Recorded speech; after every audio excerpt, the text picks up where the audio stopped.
Hey guys, what's going on? It's Bad Dad from Huddle Hogs, and I just want to talk about this kin action, price action that's going on right now. Woke up, saw that it was down -6%. Um, Deep down inside of me, I have mixed feelings about that. Sometimes I get really happy about it dipping down. Sometimes I feel a little bit frustrated. But I'll talk about some things that's going to help you understand why the markets move downwards and why it's also sometimes a very good thing. So first off, I do want to say thank you for your comments that you do leave down in the below the videos. They do help me get motivated to come up and make another video. So appreciate that, really do. And now moving on into the this kin price action right now. So last we just saw about approximately a -6% on the downside if you're looking at the 4-hour chart. But the amazing thing, and the thing that I did notice here, is that it is creating a fractal. If anyone knows what a fractal or doesn't know what a fractal is, a fractal can be explained in terms of like a broccoli or whatever the hell this vegetable or vegetation is, okay? So if you look at this vegetation, you can see that the whole thing looks like a thing. But if you look down inside of it, you can see that there are many more of these little spherical, conical shaped um, vegetables. Let's just call them broccolis. And within each one of these, you can see that it goes even further down into making another one of these little tiny broccoli looking heads, right? But combine them all together and you have this massive thing, okay? So that's what a fractal is. And if you look at what it's looking to build, you can see that the bigger picture here is this entire vegetable, right? So looking at this kin chart, I noticed that we have a fractal here. Recently, we just saw this little dip or this dump off. This dump off that you see here is actually this whole dump off right in here, okay? It came down. So it came down. If you look at that little curvature move here, just before we push down, take a look right over here. This curvature is this curvature. This double top, whatever you want to call this A, B, C correction, or whatever, however you want to translate it, is actually this double top, okay? And moving further back, this peak here is this peak here. And then this peak here is that last peak before in this phase, in this fractal. Here's this last peak. You can see right there in this last peak. And that basically makes up this whole picture. So this, all from here, basically this entire thing is, I'm putting the daily so you can see it better, is this entire thing. And if you go back to look at the little fractal, you can see that it came from a sell-off. So there was a selling climax and then it pushed it up, right? And then we go back to over here.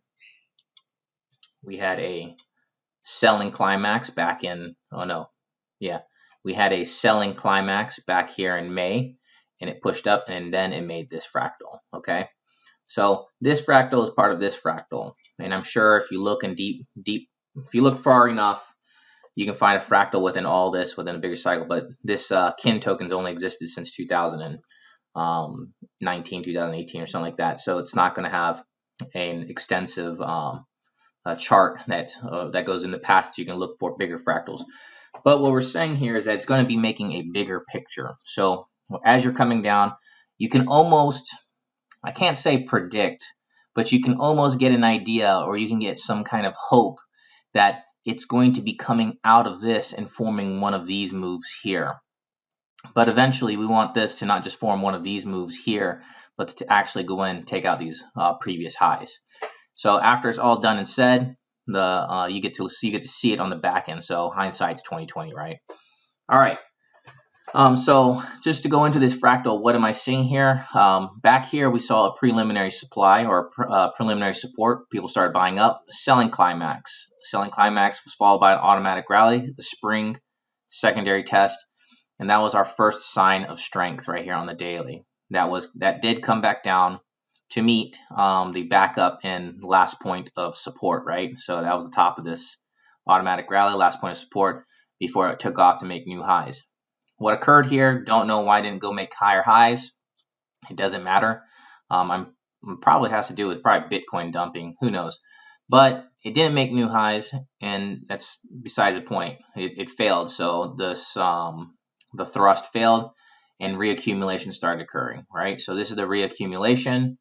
You can probably think of this as being another point of, you can probably pull up a Wyckoff in this as well if you really studied it. But I'm not looking at that. I'm going to go over here and talk about the little tiny Wyckoff that's happening here on the small fractal, right? So everyone's like, oh man, it's going to take forever for a Wyckoff to take place. No, it happens on the 1 minute. It happens on the seconds. It happens, 15-minute, hour. It happens on all different time scales. But this is just a catalyst that we're looking for a major move to the upside with. So we had the preliminary support, selling climax, automatic rally, secondary test followed by a series of automatic or a series of thrusts or rallies, then the spring. So I'm expecting this to come back up, maybe conduct one more secondary test, and then push off, right? Now, doesn't necessarily have to push off. It could go ahead and, do exactly what happened up here. It could roll back around and go down. But as you see, it starts to move to the downside. There's less and less downside that it can go. So the percentage of the dump is getting smaller and smaller. Now, is the project dead? People are like, oh, well, the project could be dying or going to zero.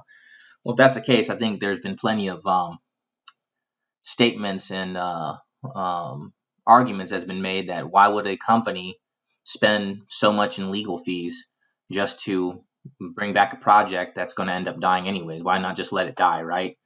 Unless they're like draining out the entire the market. But it's the fact is it's alive. There's a lot of activities going on behind it. There's a lot of projects that are being built on it. So it's not dead. It's just accumulating. Moving on, I also want to talk about something regarding what we're moving into with specific to the dates. Today is Martin Luther King Day. It's January 17th. Mondays is typically days off on the market. On holidays are days off for the stock market. Let's take a look real quick. Yep, it's off. It's not open. Okay. So the traditional market's closed. So you're not going to get to see the traditional market have an impact on the crypto space or any massive institutional buying. There's my bird again. So I'm thinking that as we're moving in today at about 6 p.m. my time, we're going into the now I don't really believe in this stuff, and I'll give you my explanation for why I'm even mentioning it, is this moon phase, right? Historically, you can go look at the Bitcoin price and you can look at this moon phase, and it really does line up near the bottoms or the dips where they start to begin to pump. So the new moon, the full moon, colors are vice versa, right? They're opposite for whatever reason. I could change them, but whatever. So usually on full moons, you have a pump. So we're about to hit, or we are hitting into that day of this full moon. And so why is it important to me, and why do I even give it any kind of consideration? Like, is this astrology stuff real?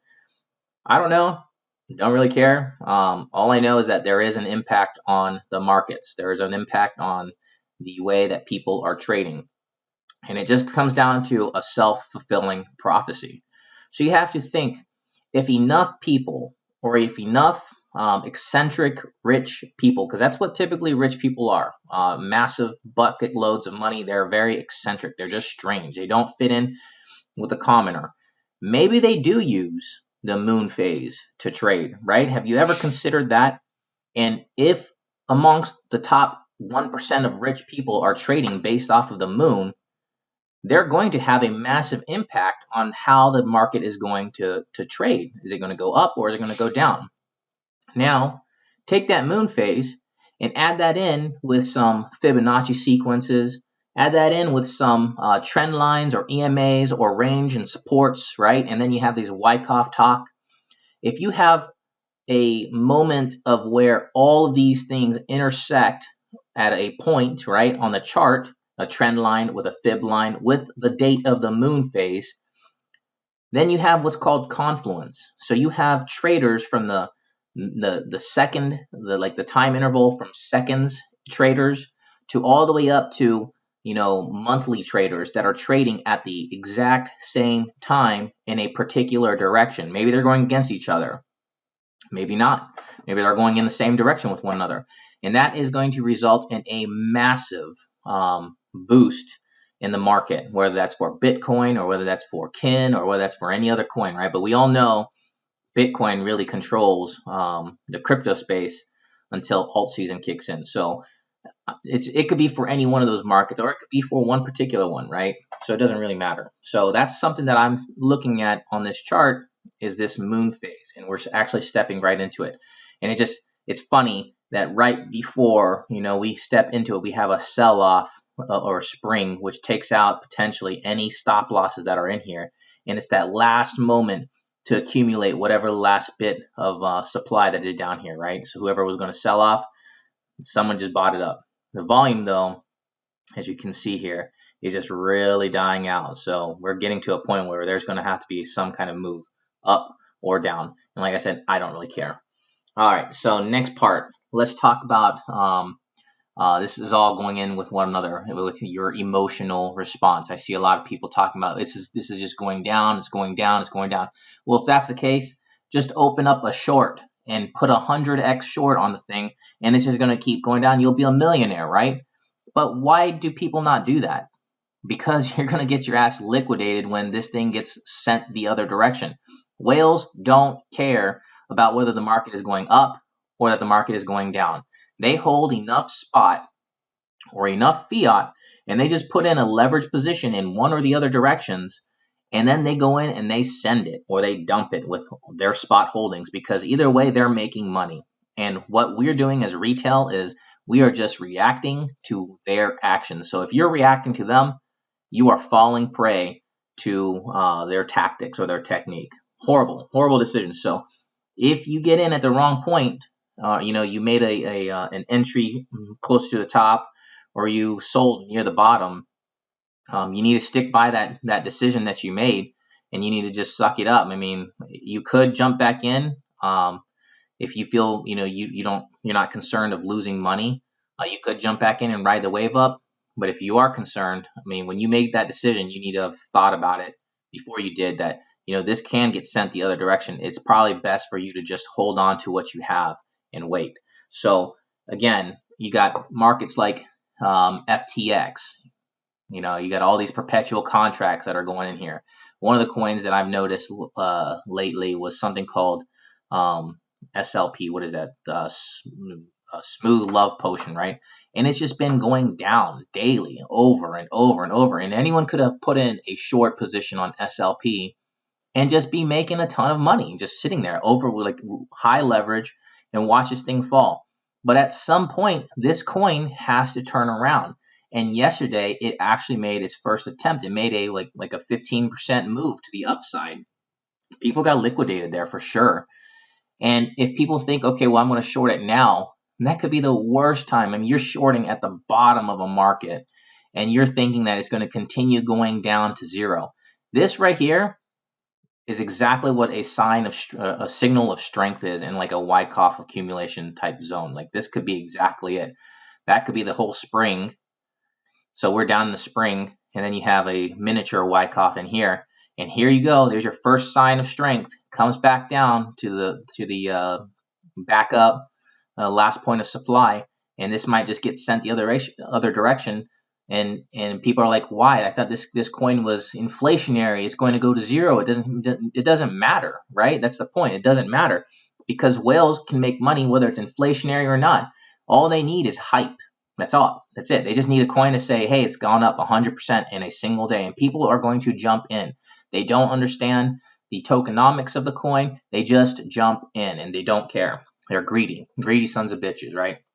And they're fearful right here. They're completely fearful. They don't want to do anything with this coin whatsoever. They let it go.